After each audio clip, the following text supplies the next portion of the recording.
Monsieur Bakhtiari. Présent. Madame Amozig. Monsieur Lepont. Madame Page.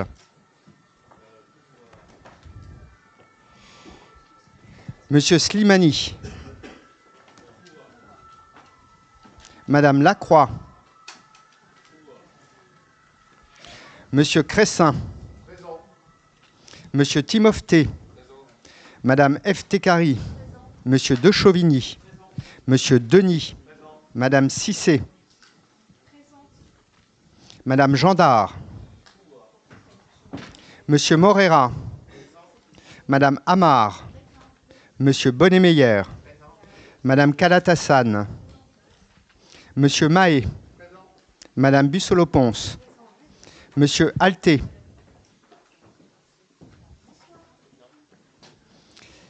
Madame Marteneau. Monsieur Soronellas. Madame Cachère.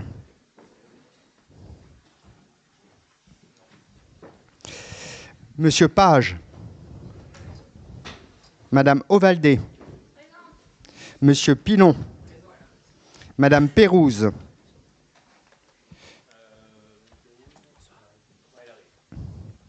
Monsieur Abbé. Madame Personne. Monsieur Carrard. Monsieur Jacobi. Madame Abadi. Monsieur Samoura. Madame Diaby. Madame Ankanka. Madame Martial. Monsieur Hamache. Madame Amimer. Monsieur Ben Saïd.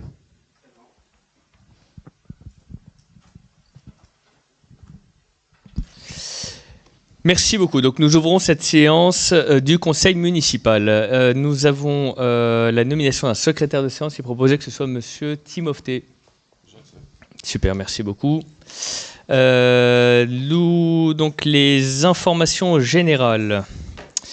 Sur les informations générales, donc comme vous le savez, Noël approche. La ville organise comme tous les ans le salon du livre le samedi 15 novembre, donc pas ce samedi, le samedi suivant, à l'hôtel de ville, avec également 2 semaines plus tard, pour commencer les festivités de Noël, de fin d'année, le salon des arts créatifs, donc le samedi 29 et dimanche 30 novembre, et s'en suivra le salon des arts créatifs, le marché de la Saint-Nicolas, le vendredi 5, le samedi 6 et le dimanche 7 décembre sur la place de l'église, avec de nombreux commerces qui seront là et des idées de sortie pour les Nocéens, ou celles et ceux qui veulent commencer à faire leurs cadeaux pourront le faire. Pour les aînés, comme tous les ans, le pôle animation du senior du CCAS organise différents thés dansants pour les aînés de la commune, avec des après-midi qui sont très appréciés des personnes les plus expérimentées, dirons-nous, et avec notamment en cette période automnale qui est souvent marquée par une montée de l'isolement, des rendez-vous qui sont très appréciés par les Nocéens de 66 ans et plus. Et donc il y aura ensuite les colis de Noël avec des produits du terroir salés et sucrés. Sur l'effondrement du 103 rue Émile Cossonneau, qui était intervenu il y a quelques semaines maintenant, tout début avril, puisque c'était 4 et 5 octobre dernier, donc il y a exactement un mois. Un bâtiment s'était effondré. Alors heureusement, pas de victimes humaines, il n'y a que des dégâts matériels. Donc nous n'avons pas tardé, puisque nous avons tout de suite lancé les études géotechniques dès le lendemain, sur l'ensemble du secteur, afin d'identifier les différents risques qu'il pourrait y avoir d'effondrement. Et donc nous avons fait un point avec les riverains hier soir, afin de faire un point d'étape sur l'avancement des différents éléments, des démarches, pour les rassurer autant que possible, et les résultats de ces études seront attendus prochainement. Sur la jeunesse, enfin, les inscriptions pour le nouvel appel à candidature du Pass Jeune Citoyen sont désormais terminées, puisque les jeunes avaient jusqu'au 31 octobre pour postuler. Nous avons près de 550 jeunes qui se sont préinscrits. Donc un formidable succès pour ce dispositif pour les 12-20 ans. Et l'appel à candidature pour le conseil municipal des jeunes, quant à lui, continue, puisque les jeunes ont jusqu'au 14 novembre pour le faire. Le second point de l'ordre du jour, donc la composition de la commission d'appel d'offres pour la création d'une passerelle le long du pont entre Neuilly-sur-Marne et Noisy-le-Grand. Comme vous le savez, cet axe stratégique qui nous lie, donc le pont qui nous lie à Noisy-le-Grand est souvent encombré par les véhicules. Donc comme c'était indiqué dans le magazine municipal, a priori les travaux qu'on a réussi à faire au département devraient quand même permettre d'améliorer les choses et notamment la synchronisation des feux. Mais parlons d'autre chose. Nous avons un plan cyclable, un schéma directeur cyclable qui avait été fait tout au début du mandat sous l'égide de Monsieur Page notamment et de Monsieur Timofté. Et donc cet axe est identifié comme étant un axe stratégique, notamment pour le réseau vélo Île-de-France, le réseau VIF et le plan vélo métropolitain. Et donc dans cette lancée, nous avons avec Noisy-le-Grand décidé de porter un projet ambitieux de création de passerelles intercommunales piétons et cycles pour traverser la Marne en toute sécurité, parce qu'aujourd'hui c'est totalement inadapté à la circulation, aux circulations douces. Et donc le 11 avril dernier, 2023, pardon, il y a déjà 2 ans et quelques, 2 ans et demi, nos 2 collectivités avaient signé une convention de groupement pour la réalisation d'études de travaux et de premiers travaux en vue de la création de cette passerelle. Et donc nous avons lancé de premières études techniques qui ont été conduites et qui ont confirmé la faisabilité de ce projet. Ça, c'était l'année dernière. Nous avons donc sollicité des subventions de la région et de la métropole, et on a déjà eu des annonces de subventions, et certaines d'ailleurs à plusieurs centaines de milliers d'euros ont déjà été notifiées. Et donc pour la constitution de la commission d'appel d'offres, la CAO, donc la convention prévoit que pour les 2 communes, il y a 3 membres notamment de leur CAO respective, auxquels s'ajoute le président à la personne de la maire de Noisy-le-Grand. Et donc il faut, dans ce cadre-là, que l'on redésigne, et donc les personnes les plus qualifiées sont celles qui sont évidemment membres de notre commission d'appel d'offres, et c'est la même chose du côté de Noisy-le-Grand. Et donc il est proposé que ce soit donc Monsieur Slimani, qui est adjoint à l'urbanisme notamment et qui est membre de la CAO, Monsieur Lepont, qui est adjoint aux finances notamment et qui est membre de la CAO, et votre serviteur qui y procède. Y a-t-il d'autres questions, enfin y a-t-il des questions ou d'autres candidatures pour cette CAO? Oui. Bonsoir. En fait, c'est pas pour une candidature parce qu'on sait qu'on n'a aucune chance. Je voulais juste savoir, enfin, si vous pouvez nous donner davantage d'informations sur le financement. Enfin, vous avez parlé de subventions. Si j'ai bien vu, je crois que ça va coûter autour de 6 millions.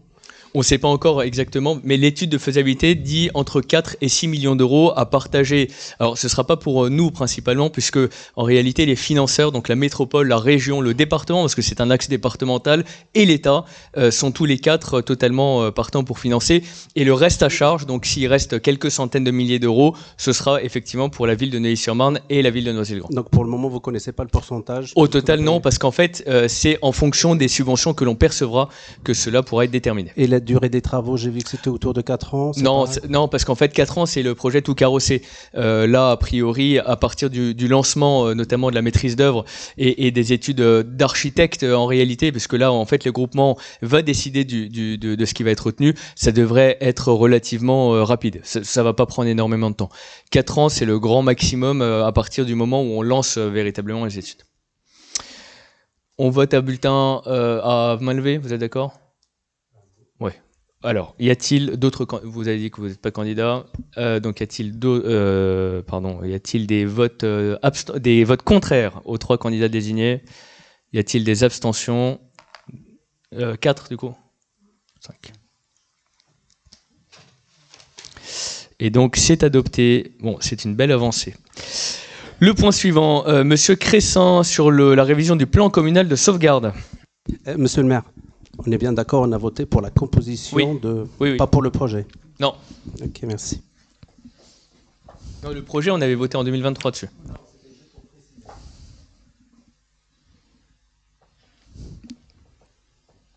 C'est bon. Oui, bonsoir mesdames, messieurs, chers collègues. Ah oui, effectivement, c'est un sujet qui porte sur la révision du plan communal de sauvegarde. À la date du 13 et 14 octobre, la préfecture a organisé un exercice de crise sur la commune de Neuilly-sur-Marne. L'exercice se constituait d'une simulation de crise et d'une crue au niveau de la Marne. Cet exercice a permis de mobiliser les principaux acteurs des services de sécurité, bien sûr. Je pense à la direction militaire départementale, les pompiers, les services de police et l'ensemble des intervenants en lien avec les secours.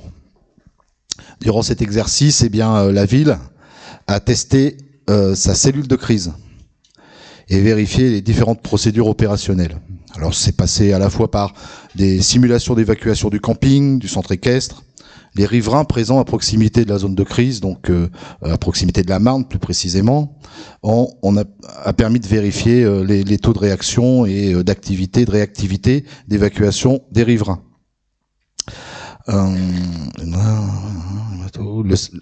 Le port de plaisance également a été pris en charge, a été intégré dans cet exercice, en lien avec les services de l'État pour évacuer les péniches, donc les bateaux. Cet exercice a permis de mettre à jour le plan communal de sauvegarde de la commune, qui était déjà existant, mais ça a permis de le modifier, d'y apporter des ajouts, et donc une modification. Et bien entendu, il revient au maire de prendre un arrêté revisité, afin de le transmettre à la préfecture.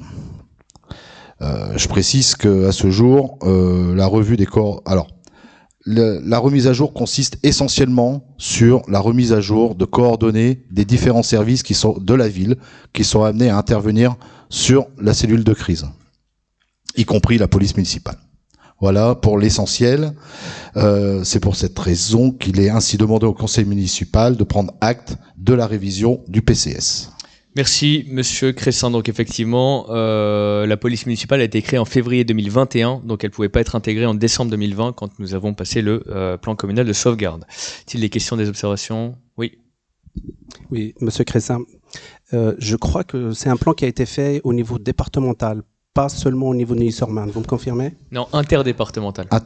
Effectivement. Y compris la ville de Paris.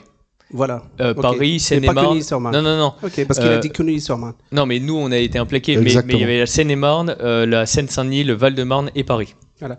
Moi, je voulais juste savoir, Monsieur Cressin, est-ce que vous comptez informer les Nocéens de la conduite? Parce que vous savez, il y a eu quand même un petit mouvement de panique. Les gens, ils ont reçu le SMS, ils comprenaient pas. Certains ont été informés avant pour dire que c'est un test. Mais est-ce que vous comptez la prochaine étape, informer les gens?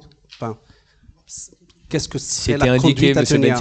Enfin, c'était indiqué, c'est un test. Moi, je l'ai le message écrit 4 fois. On l'a tous, mais il y en a qui ont paniqué, mais ils savaient pas trop quoi faire. C'est écrit en gros gras, c'est un test. Donc après, s'ils veulent pas lire. Exactement. Je parle des Nocéens, Monsieur Cressin. Oui, mais alors sur ce sujet-là, plus précisément, c'est un sujet qui porte essentiellement sur la commune de Neuilly-sur-Marne et son plan de sauvegarde, donc les modifications apportées. Y a-t-il donc on prend acte. C'est acté. Le point suivant, Monsieur Morera sur la rétrocession des espaces publics rue René Char. Bonsoir à tous. Dans la ZAC de Maison Blanche, une nouvelle rue va être livrée. Il s'agit de la rue René Char. Elle revient gratuitement à la ville.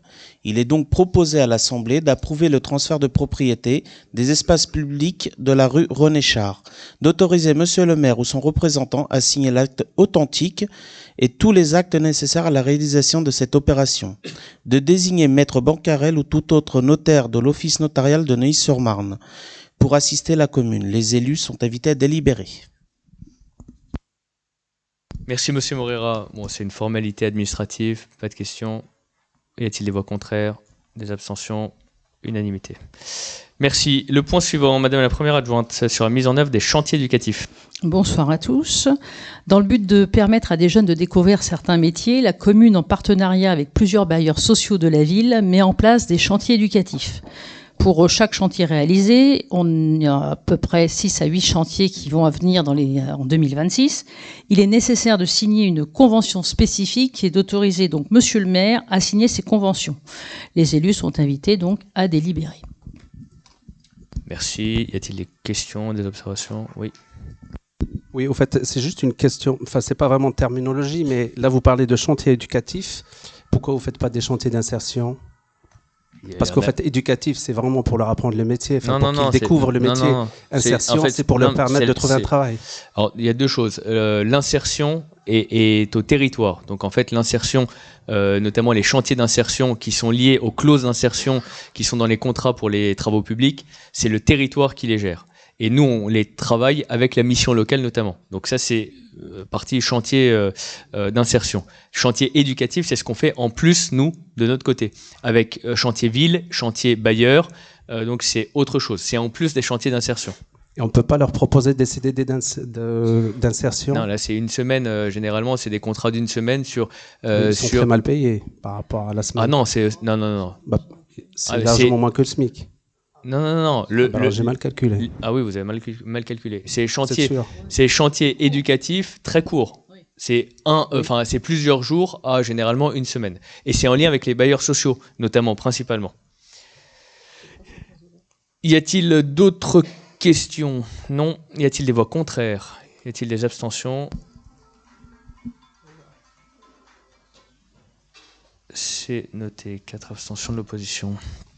Monsieur De Chauvigny, sur les dérogations annuelles au repos dominical pour l'année 2026. Bonsoir à tous. Comme tous les ans, nous avons à nous prononcer sur les dérogations du repos dominical pour l'année 2026 et dérogations à destination de différents secteurs d'activité comme la boulangerie, les transports, l'automobile, etc.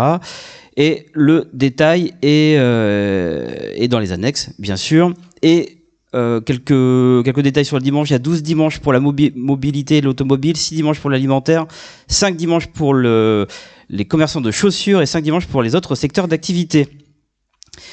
Donc il est donc demandé au conseil municipal d'émettre un avis favorable à la liste des dérogations du haut repos dominical des secteurs d'activité de commerce de détail proposés en annexe. Les élus sont invités à délibérer. Merci, monsieur De Chauvigny. Des questions? Non, c'est habituel. Y a-t-il des voix contraires? Des abstentions? Unanimité. Le point suivant, monsieur Morera, sur l'acquisition d'une habitation 6 avenue de Blancheville. La commune s'engage activement en faveur du renforcement de la trame verte. Les propriétaires au 37 avenue de Blancheville ont proposé la vente de leurs biens à la commune. En conformité avec l'avis des domaines, un accord a été trouvé avec les propriétaires pour un montant de 340 000 €. Il est donc proposé à l'Assemblée d'acquérir le dit bien au prix de 340 000 €, d'autoriser Monsieur le maire ou son représentant à signer l'acte authentique et tous les actes nécessaires à la réalisation de cette acquisition, de désigner l'office notarial de Neuilly-sur-Marne pour la rédaction des actes authentiques. Les élus sont invités à délibérer. Merci, monsieur Morera. Y a-t-il des questions, des observations? Je mets aux voix. Y a-t-il des voix contraires? Des abstentions?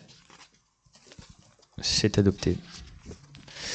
Le point suivant, monsieur Timofté, sur les ventes des parcelles AE 870 et AE 871.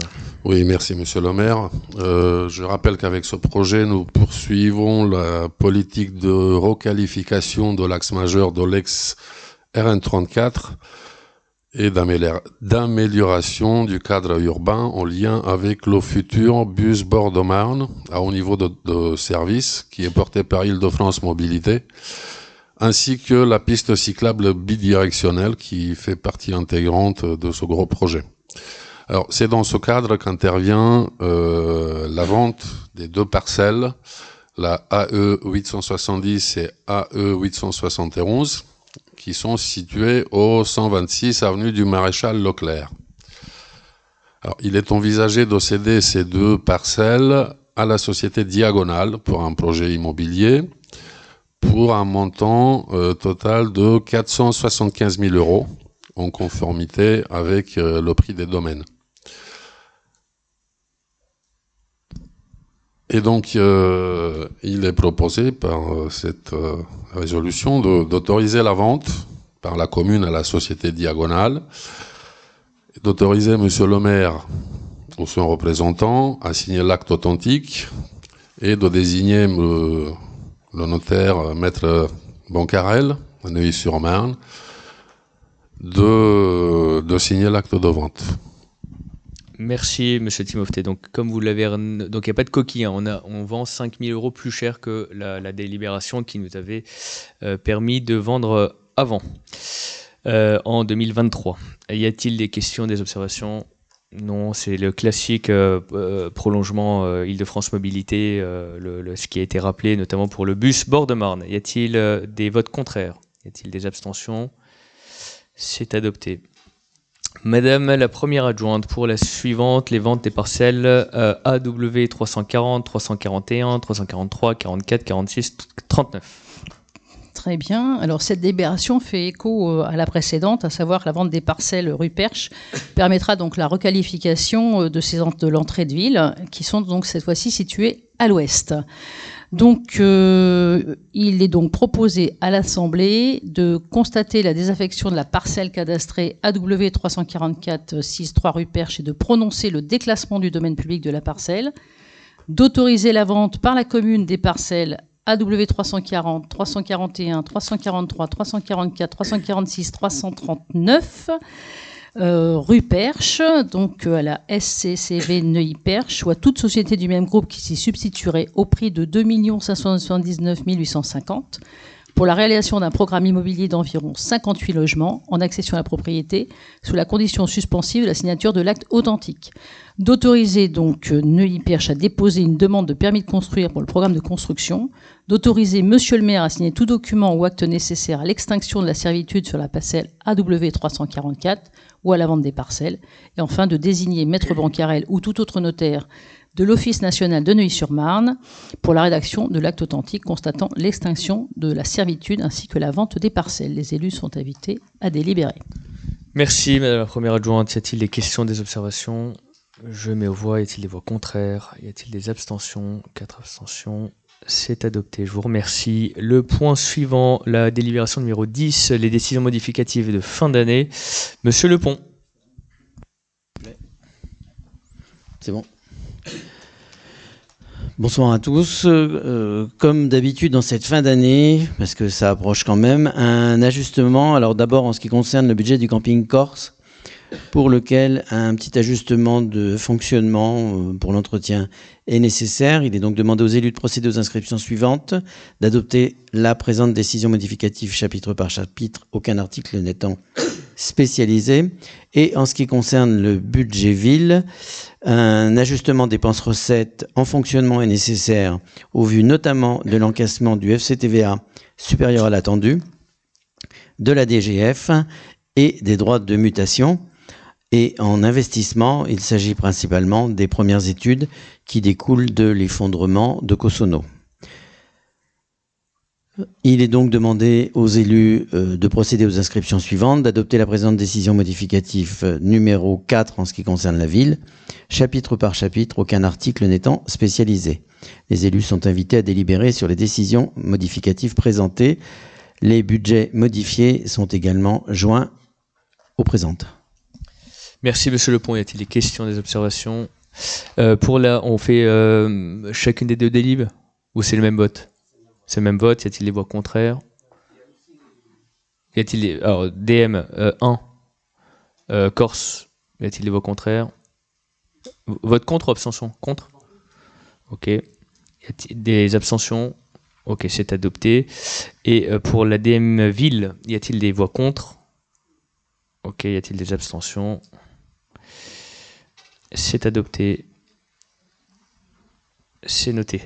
Alors le point suivant, la création et suppression de postes conformément aux modifications des tableaux d'effectifs. Comme vous le savez, je dois vous communiquer le tableau qui est généralement, qui est validé par le CST, et donc avec la ludomédiathèque, la résidence de la réussite, la restauration, le conservatoire, la vie des écoles, le camping, la petite enfance notamment, et le CPB pour mettre en conformité avec les agents qui sont recrutés, qui sont en poste. Des observations?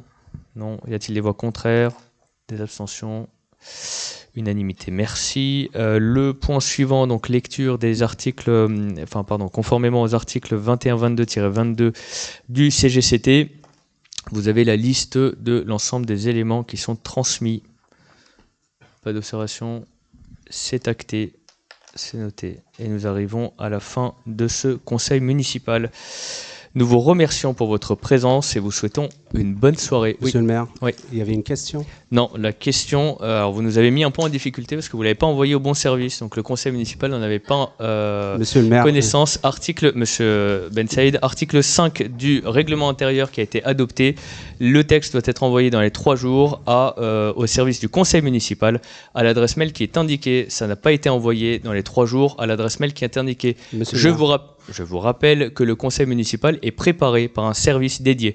Donc pour pouvoir vous apporter des réponses qualifiées, il faut que vous les envoyiez en temps et en heure au service qualifié. Je vais Donc c'est pas le conseil Monsieur le maire, municipal. vous savez que j'ai appelé votre cabinet. C'est pas le cabinet qui gère, c'est J'ai appelé conseil.municipal@neussurmarne.fr. Monsieur le maire, si je peux finir. Allez-y. J'ai appelé le cabinet, je ne vais pas vous citer le nom, je vous le donnais en privé. Je lui ai bien demandé, est-ce que je l'envoie au service conseil municipal ou au cabinet? Je veux Il bien m'a que vous dit me vous donniez l'envoyez au cabinet. Je veux bien que vous me donniez le nom en Je vais vous privé. le donner, mais Ok, je très bien. vais vous le donner. Ok. Mais juste, je l'ai envoyé au cabinet. Et vous aurez la réponse, mais laissez J'ai eu au conseil, Monsieur le maire, laissez j'ai au conseil eu, la possibilité de Monsieur le préparer la maire, réponse. j'ai eu l'accusé de réception de la question. Oui, Donc, mais c'est pas le sujet. C'est que c'est le conseil municipal qui Non, prépare les monsieur le maire, réponses. non, C'est pas le cabinet. Là, vous C'est pas le prouvez, cabinet du maire. là vraiment, vous êtes en train de nous prouver que vous voulez vraiment pas Monsieur pratiquer Ben Saïd, la démocratie. article 5 du Je sais, règlement monsieur le maire, intérieur. j'ai appelé- Laissez-moi terminer. j'ai Les textes appelé- et non, mais- questions est adressé au maire 3 jours avant, au sein du conseil municipal et fait l'objet d'un accusé de réception. Donc, Elles si doivent je le- être adressées au service du conseil municipal par mail à l'adresse suivante conseil.municipal. Donc, le cabinet du maire, .fr. je l'ai envoyé 5 jours ouvrés avant, donc le cabinet C'est- de maire, enfin, le cabinet de maire ne transmet pas au maire. C'est pas le cabinet qui prépare le conseil municipal. Il ne le transmet pas au maire. C'est pas la Vous avez question. un problème de Non, dysfonctionnement non, au non, sein pas de du votre tout. cabinet, On monsieur n'a le maire. aucun problème de dysfonctionnement, vous inquiétez pas. Allez, bonne soirée à toutes et à tous.